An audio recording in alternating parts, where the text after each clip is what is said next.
Hey, what's going on? Got a exhaust that fell off here.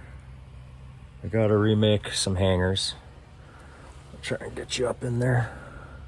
So that's what I'm putting on there now. So I bent this. I'm gonna weld that to the muffler and oversize this spot so it stays on the rubber hanger. Yeah, we'll start with that. I'm gonna put 2 hangers on here, one on each side. All right. Got one in there. A couple more bends on this one. Or one more bend, I should say.